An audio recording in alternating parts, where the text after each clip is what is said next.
हालामनि रादाबाव बरायबाय। बिटिआर सोरखारा थारैनो फेलें नामा? परिबर्तन सिमां दिन्थिनाया फेलें जाबाय नामा? मानसिफ्रा परिबर्तन सिमांनिफ्राय सिखारबाय नामा? बिपिएफनि आफादगिरि हाग्रामा महिलारिनि नुजाथिनायाव बाथौ खेराइ फेमिलि रेजर्टआव माखासे सांग्रां इउपिपिएल आरो बिजेपि दैदेनगिरिफोरा बिपिएफआव हाबफैदों। हाबफैनाय सोद्रोमाफोरानो जाबाय नुर हुसैन शेख, इउपिपिएल थाइसबारि भिसिडिसि मेम्बार, हरिचरन बसुमतारी, हकुवा सेरफां प्राइमारि एक्स सेक्रेटारि, 18 नं Manas Serfang constituency district parent body member, Bistiram Basumatary, block joint secretary, UPPL 17 नं थुरिबारि कन्स्टिटुएन्सि, गंगा बसुमतारी, बर' बाजार, मनिराम बर' बाजार प्राइमारि इउपिपिएल, दिदोम गयारी, जेनेरेल सेक्रेटारि, चिरां डिस्ट्रिक्ट बिजेपि युवा मोर्चा। जुदि इउपिपिएलआ गावसोरनि दैदेनगिरिफोरखौनो हमथानो हायाब्ला माबोरै रायजो राजाफोरखौ बिसोरजों थागोनखौ मिजिंथिनो हायो? खुंथायाव थानाय दोलोनि दैदेनगिरि आरो सोद्रोमाफोरा दोलो नागारनानै बेरेखा दोलोआव हाबबाय थानायखौ नुनाया थारैनो सोमोनांथाव। सरासनस्रा मुलुगनाङैनो जों बेरेखा हान्जानि दैदेनगिरिफोरखौसो खुंथायाव थानाय दोलोआव हाबनाय नुयो। बे उल्था नुथाया मा फोरमायो? फैबाय थानाय बिसायख'थियाव इउपिपिएल दोलोआ गिदिर लाथिख' जानो थांगासिनो दं नामा? बेनि फिननायखौ समासो जोंनो खिन्थासिगोन।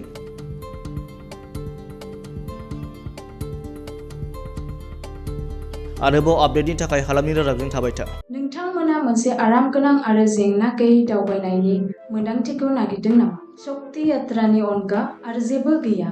शक्ति यात्रानि गोदान बास सिबिथायखौ नोंथांमोना दिनैनिफ्रायनो लानो हासिगोन। शक्ति यात्रानि गोदान बास सिबिथाया क'क्राझार आरो गुवाहाटीनि गेजेराव दावबायनो थाखाय मोनसे सुबिदा गोनां आरो बाङाय बेसेनावनो नोंथांमोननो गोलाव लामा हान्थिलांनो सुबिदाखौ होयो। शक्ति यात्राजों नोंथाङा गोदानथार बासफोरनि सुबिदाफोरखौ बाङाय बेसेन होनानैनो आरामगोनां दावबायनायखौ लानो हागोन। जोंनि बासफोरा गोदान मुगानि सुबिदाफोरखौ होयो, जेरै एयार कन्डिशनिं, आरामगोनां जिरायनाय आरो थोजासे लेगरुमजों सुजुजानाय जिरायग्रा, जाहाथे नोंथाङा गोलाव लामा हान्थिलांनायाव मोनसे आरामगोनां दावबायनायखौ मोननो हायो। शक्ति यात्रा बास सिबिथायनि रोंग'थि गोनां आरो आखा-फाखा ड्राइभारफोरा मोनसे रैखाथि गोनां आरो रंजाथाव दावबायनाय होनो थाखाय बे सुबिदाखौ नोंथांमोननो लानानै फैदों।